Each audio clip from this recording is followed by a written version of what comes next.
I'm Coralie May, and this is the Book of the Week. This week's book is The Marvels by Brian Selznick. I really loved The Marvels. I've been meaning to read it for a long time and for some reason kept putting it off, but I finally read it last week and I'm so glad I did.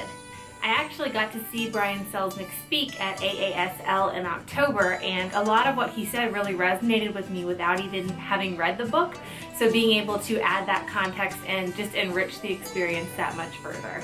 I would say the main theme of The Marvels is family. The family you're born with, the family you choose, and the family that finds you, whether you're expecting them or not.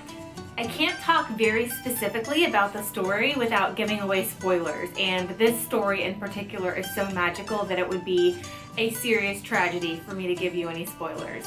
What I can say is that this book is really about two things: the story of the Marvels and the story of the Marvels.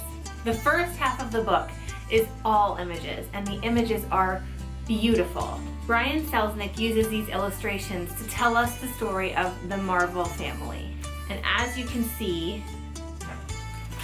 his illustrations are just stunning. This is a spread where we see Billy and his dog waving to a rescue ship that they see in the distance. Just gorgeous. This detail just blows me away. The fact that Brian Selznick is able to draw on this level and also write as beautifully as he does is unfair, and I just think that should be noted. Another illustration that really made me catch my breath was this one, where Billy discovers Marcus outside the Royal Theatre in London. Brian Selznick is especially good at drawing babies, it would seem. But really, he's just exceptionally good at drawing in general. All of the drawings in this story are really magical and beautiful and really evoke emotion from the reader. So the first half of the book is all illustrations in that style, where we learn about the Marvel family tree, how they started, how they grew, and how they came to find themselves at the Royal Theatre in London on the day that it caught fire. And that's where the first half of the story ends. We're really left hanging as far as what happened and what to expect next. So the book starts in 1766. That's where we meet the original Marvels and start their journey toward building this family. The fire I mentioned takes place in 1900. So the first half of the book spans several generations of Marvels, all in illustrated form. For the second half of the book, we jump forward 90 more years to the year 1990. That's when we meet Joseph. We hear about his friend Blink. We meet his new friend Frankie and her mischievous dog.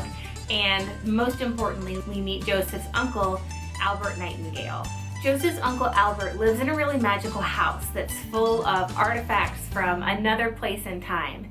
Every room seems like it's just been left by the family who lives there, although Joseph can't find anyone living there aside from his uncle. As we learn more about the story of the house, the magic only grows, and the fact that it's based on a real place in London makes me even more interested to go and find out the story behind this house. The true story that inspired Selznick is nearly as compelling as the fiction he created. He goes into details in the very end of the book about who he was inspired by and what he saw there. And if you're interested in history or theater or just really unique experiences, you should definitely take a look at his inspiration. One of the things that Joseph does with his uncle is go mudlarking, which is something I had never heard of before. Basically, they go down to the shoreline and look around and see what kind of small treasures that they can find left over from past generations. I'll read you a passage about mudlarking so you kind of get a sense of what I'm talking about. Albert motioned toward the shore. I used to tell Marcus that all the history of London is right here. These aren't rocks and stones beneath your feet, you know. They're what is left of the city over thousands of years. Albert scooped up a handful of things from the beach. Right here, see? This is a piece of a Roman road. Think of all the lovers who may have walked along this road. And this bit of brick? Perhaps it's from a house that sheltered a murderer once. And this shard from a teacup, which looks so much like the one you broke the other day. Maybe this one was owned by a king or queen who sipped from it on their wedding night. Or maybe it broke on the night of the Great Fire. Who knows? But I'll guarantee you this. Every fragment you see here, every scrap once had a story. Albert casually tossed everything back into the water. Walking along the shore here is walking on history, he said. It's like walking on an endless catalog of lost stories. But there are other stories waiting to be told, and they will be lost one day too. Whatever the case, it's all beneath your feet right now. But I, being poor, have only my dreams, thought Joseph, remembering the Yeats poem. I had spread my dreams under your feet. Tread softly, because you tread on my dreams. I just thought that was so beautiful, and such a great reminder that history is not an exhibit that is processed and preserved away from us.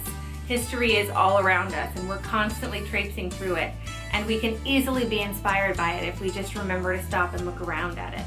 I would highly recommend this book for both reluctant and seasoned readers. If you've got a reluctant reader on your hands, they may be convinced by the fact that a lot of this story is told through picture, so you don't have to parse through a whole lot of words to get the magic of the story. Plus, it looks impressive to carry around. It's a giant book. Best of all, I found this story to be really inspirational. It's a great reminder that we are surrounded by a world full of amazing people. In order to be inspired, all we have to do is look around and appreciate what we can see. That's it for this week. As always, thanks for watching, and I'll be back next week with another book. Bye.